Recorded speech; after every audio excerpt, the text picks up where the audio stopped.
Hi, good evening, good Wednesday, and thanks for being here as we're winding down the hump day of the week. We're doing so as the conditions outside are starting to wind up just a bit. We've got a cold front coming through, knocking on the door. That will give us some showers, some wind, some storms possibly, and we'll go through a timeline for you in just a few moments. The unsettled weather that we've been talking about is here. It will be short-lived, temperatures in the 60s for the next couple of days, pulling out for the most part by your weekend, which of course is the Apple Festival, and folks already gearing up for the Knott County Trail Ride the next weekend. We'll try to outline your weather in just a few moments in as much detail as possible for those and any other events that you have planned. Headlines tonight will include a Johnson County man awarded the Carnegie Medal. We'll also have the Johnson County Board of Education covered tonight in regards to setting tax rates, which has been a touchy subject there for a few years now, as well as a groundbreaking effort in technology for hundreds of students, all students, 7th through 12th grades in the Johnson County school system. We had a camera at last night's McGoffin County meeting for the Mountain Parkway expansion project, specifically talking about the timeline and how it's going to go as far as Restaurant Row, that 2.4 miles, I believe it is concerned, and more details on a missing man from McGoffin County tonight on the program as well. So all that and much more. Of course, your calendar, some birthdays, and other special announcements too. We'll begin with the Parkway meeting last night.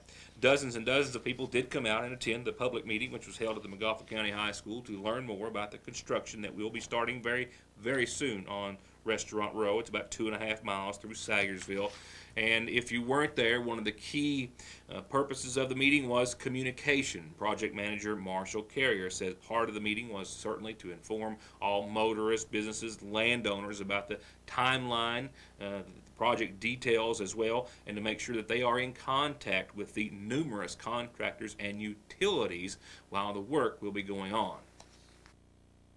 What we're doing more than anything is following through with the commitment that the cabinet's made with the people of Sayersville for a long time now, that we're going to maximize communications efforts, whether it be through our website, mtnparkway.com, or through social media, Facebook and Twitter, and try to do our best to put the people that are going to be out there doing the work in communication with the business owners to try to reduce utility impacts, try to reduce traffic impacts, and essentially build a bond with those property owners throughout Sayersville.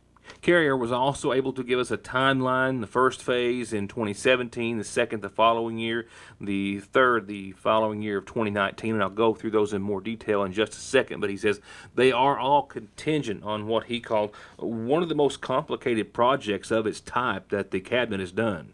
Yeah, it's probably ranks right up there with is about as complicated a job as you can possibly have. It has a little bit of everything that makes the job a true challenge. Utility relocation, a very narrow corridor. You have a lot of parcel owners, a lot of business owners that are going to be affected by the construction phase of the job.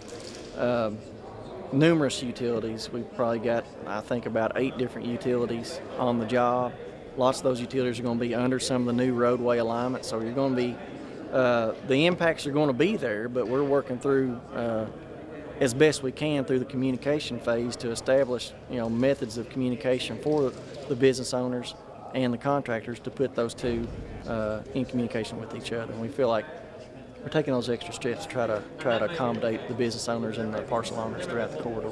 With major construction and underground utility work set to begin next month, the actual building of new roadways will pick up in earnest thereafter and into next year. The first phase will be to replace the Burning Fork Bridge, the large bridge there in the curve just before the end of the Mountain Parkway, and at the same time they will also begin the construction of the 2-lane road that will be on, if you will, the north side of Route 114, the 2-lane access road that will go behind the McGoffin County Health Department and run along behind and adjacent to those businesses on that side of the Mountain Parkway. They expect in the following year of 2018 that they will begin revamping the existing two-lane road in front of Lee's Famous Recipe and those businesses, and that two-lane will continue all the way to the Montgomery County High School and reach its final destination, that being in the year of 2018. The actual widening of the four-lane or the two-lane into the four-lane will begin the following year in 2019. So first they will begin to build the infrastructure, if you will, of the two-lane roads to each side of the Mountain Parkway in 2017 and 2018, and then once that access is completed, they will begin the widening of the two lanes of the Mountain Parkway in the middle, turning those two lanes into a four-lane expansion of the Mountain Parkway. Carrier also asked us to remind everyone that the Mountain Parkway Expansion Office is open in the Montgomery County Plaza throughout the week if you have any questions about the project or would like to see any of these materials or plans. A few other details that we need to share came from an overview of the Restaurant Row construction project. Again, major construction and underground utility work beginning by early October, which is, of course, just a few days away. The speed limit will be reduced throughout the project area, and the project area will be a construction zone for about 3 years. They do stress that access to properties will be maintained throughout the project, and there is a team continuing to work to minimize any impacts or disruptions. I'll be right back. For high-speed internet starting at 15 meg for all of your gaming, movie, home, and business solutions, or to watch TV, including your favorite local channels without a contract, with hundreds of channels and digital and HD quality, and to stay connected 24/7 with friends and family, a direct line to 911, or to give your business the link it needs, choose telephone service you know is always there. Just click on their link on this site to find out how affordable the latest technology in communications can be. Foothills Communications. Some of our other top headlines still to come. Right now, let me take you to coverage of this week's regular session of the Johnson County Board of Education. Among other items that were discussed was the setting of tax rates, a touchy subject in the Johnson County school system now for the past couple of years. And after that, among other items, they discussed what is considered to be a historical effort to put technology in the hands of hundreds of Johnson County students, all 7th through 12th graders. All of those items were discussed in the regular session meeting, which followed a preceding public tax meeting. The evening began with Board of Education Chairman Bob Hutchison calling to order a public tax meeting, asking if anyone had any comments they wished to make on the subject of the proposed tax increase that the Board of Education was going to discuss later in regular session. After doing so, a former Johnson County resident who didn't identify himself during the meeting said that he had moved back to the county after living in Ohio for 43 years. He cited in his discussion the difference in taxes in Johnson County versus where he lived in Ohio for that time. I'm just not used to this tax being able to be raised every year, and the school system depending on that tax rate to be raised every year to make up their budget for the year. Where I lived, every year we were able to vote on any school tax levy, and if the school board did a good job with the monies that they were given, they usually got the tax approved. But you know, I'm taxed to death down here. I'm thinking about moving back to Ohio because of the taxes, or at least buying a house up there so I can license my vehicles in Ohio and not have to pay the tax on them down here. Following those comments, Board Chairman Bob Hutchison thanked the resident for his input and then asked for any other from the audience, to which there was none. And in doing so, he motioned to adjourn the public hearing, and then the regular session meeting of the Johnson County Board of Education was called to order, where the board discussed and approved a final working budget for the Johnson County school system, estimated at $17,550,852. That did reflect, according to their financial officer, a 4% tax increase that the board would discuss in the next item on the agenda. After the budget was approved unanimously, then next they did move on to discuss the 2017 property tax rates to be set for the Johnson County school system, asked to approve a 49-cent per every $100 valuation on real estate and property taxes in Johnson County. A unanimous vote in support of the increase took place, with Superintendent of Schools Tom Salyer noting where Johnson County falls in regards to taxes. with the 4% increase equating to 1.7 cents per every $100 of valuation. So 1.7 cents. If you look at, we've got some posters, things, it talks about what the surrounding districts are. If you look, we're the very bottom one on the right. If you look at it in the yellow compared to what some of our neighbors and our surrounding districts are here that we typically compete with on everything. Mr. Chairman, Mr. Do we have an average number of what that's going to be on an average home on the year? 1.7 cents would be, if you're on a $100,000 home, that would be $17 over on a $100,000 home.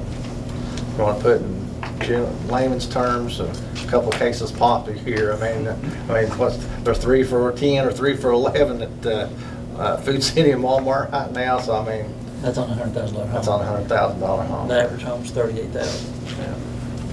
In Johnson County. That's right.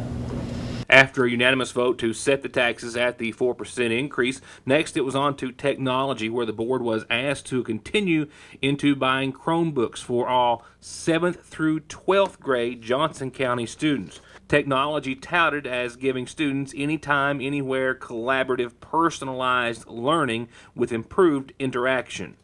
Ken, we'd like today to ask you to continue the purchase here of Chromebooks for our students in grades 7 through 12 in Johnson County schools. That's approximately 1,600 Chromebooks. We've made a great initiative in the last couple of years. We're having technology coaches out. As you all remember, your blue sponsor, Rachel Holbrook, Dr. Holbrook, and Lisa Sayer last year. They've done a great job out here and helping provide instructional practices and strategies for our kids. And in lieu of implementation of this project here, we've been around in the last 2 weeks and have talked to every staff in Johnson County schools about this. We spent a lot of time over there last week and last 2 days at the high school working with our kids and staff over there, initiating some processes such as going through what would be a digital driver's license for our students and for our faculty and staff. Everyone we've talked to is extremely excited about this project, and it is because of your due diligence here as a board and being good managers of our money here and good stewards of our money here, because this is possible due to our CATS offers of assistance that we've received each year. Again, whatever we get from the state, if it's last year was about $79,000, you all matched the $79,000. Previously, we've used this money for things such as our 21st century classrooms that you all have completed here 7 or 8 years ago. Last couple of years ago, we redid all our infrastructure so we'd be able to do these wireless programs across the district here. And I just think it's a huge step for our kids going forward. I don't know there's another district that has done this large of a Chromebook initiative at one time, and it's just something that I think is going to be a huge educational success for our students here in Johnson County. The devices were listed as Lenovo brand laptops at a total cost to the school system of $184 for each unit. They're looking at various funding sources, considering a partial student buy-in. For example, they listed $30 to give the student a feeling of ownership in taking care of the devices. A total for the school system would be $251,905, detailed as the largest single rollout of workstations of any type to kids in Kentucky, devices for them to take home. A motion that Frank Wells with the Kentucky Department of Education's Office of Education and Technology, who was in the audience, was in full support of. This will be the biggest single Chromebook rollout. We have a lot of districts are moving in this direction, and we are seeing more and more statewide of this. I am very proud. When I used to work for y'all here, I built the first network here, and I am very proud to see Johnson County taking this step and highly recommend it. Our daughter is a junior at the University of Kentucky. Her textbooks are online, her assignments are online, her class management in every class is online.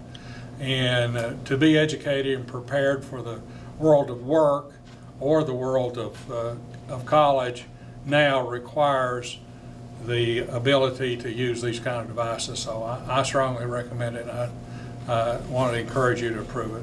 And after some more discussion, the board voted unanimously in support of making the purchase of technology. In other purchase matters, it was proposed that the board would purchase 3 school buses for the 2017-18 school year, 2 fueled by propane, 1 by diesel, noting that the school system was very pleased with the performance they've had out of a propane-fueled bus that they already have in their fleet. And then they later went into executive session to discuss purchase of property and pending litigation, after which they called the meeting back into session, saying that no action was taken, and the meeting was adjourned.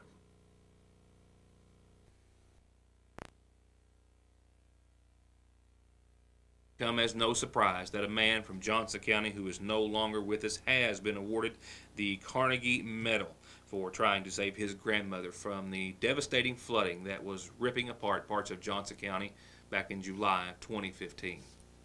Kevin Scott Johnson II of Johnson County, who was 34, died trying to save his grandmother, Willa Pennington, from the flood, has been awarded the Carnegie Medal, just announced this week by the Carnegie Hero Fund Commission.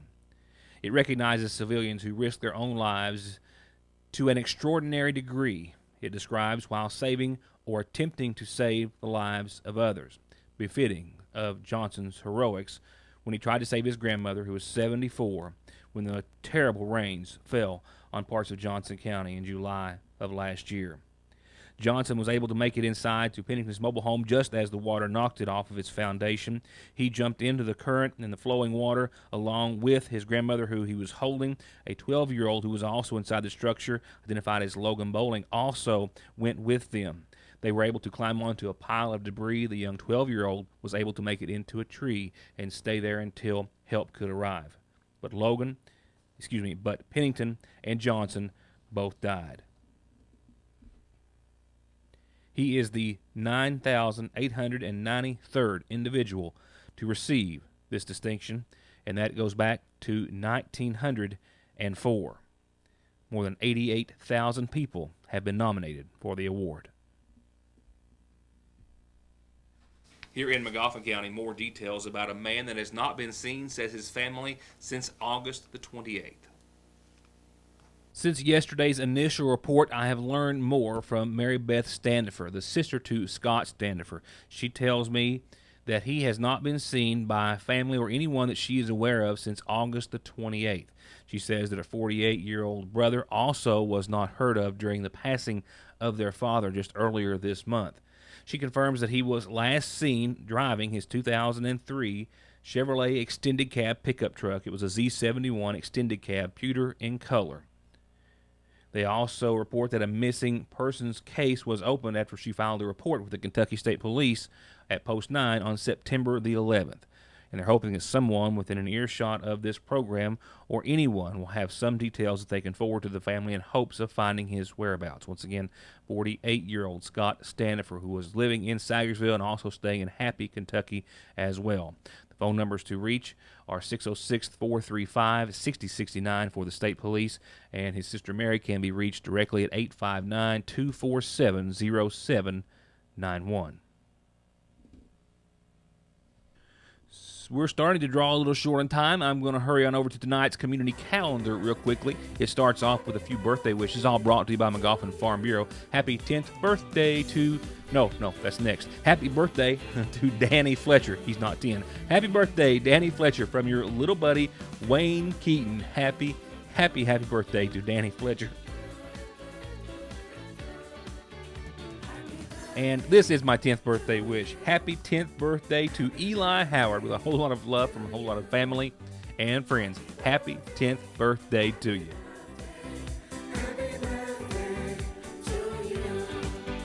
A few quick reminders from here on. A flu clinic tomorrow at the Middle Fork Volunteer Fire Department. That's right. If you have an insurance card, bring it. That's all you need. Flu vaccines given at the Middle Fork Volunteer Fire Department, my apologies, open to the entire community. A reminder, they're picking and grinning at the Kearney Free Will Baptist Church this Saturday the 1st at 7. Anointed Hearts are going to be there. They hope you will be too. And the annual Harvest Festival at the Lakefront Church of God is this Saturday as well, and I can't tell you what all they've got going on, but we can narrow it down to a few big things like gospel music and a hog roast and an auction, prizes, crafts, carnival games, and more. It's an annual event, a huge fall harvest festival this Saturday at the Lakefront Church of God on Route 30. And a few announcements. I think we can hold off for a day or two, which gives me just a second to remind you that if you've got a birthday, anniversary, or otherwise an announcement that you want on the program, this is how you get it on the show, in addition to dropping it off here at the studio on East Maple Street in Sayersville. And turning to funeral service announcements, a service provided by the McGoffin County Funeral Home. We have listings this evening, first off, in honor of 79-year-old Helena Maria Williams of Sayersville, who passed away on yesterday's date, survived by her daughter, Tanya Francis. Visitation is this evening and prior to services, which are set for tomorrow afternoon at 1, all from the McGoffin County Funeral Home Chapel. Burial will be at the Williams Reed Cemetery at Gifford following. And 61-year-old Michael Gene Cole of Sayersville passed away this week, married to Juanita Adams Cole, who preceded him in death. He survived by his brothers Robert and Lawrence Gray and sisters Wabel Baldridge and Lena Reisner. Visitation continues tonight and up until services that are set to begin tomorrow morning at 11, all from the Sayersville Funeral Home.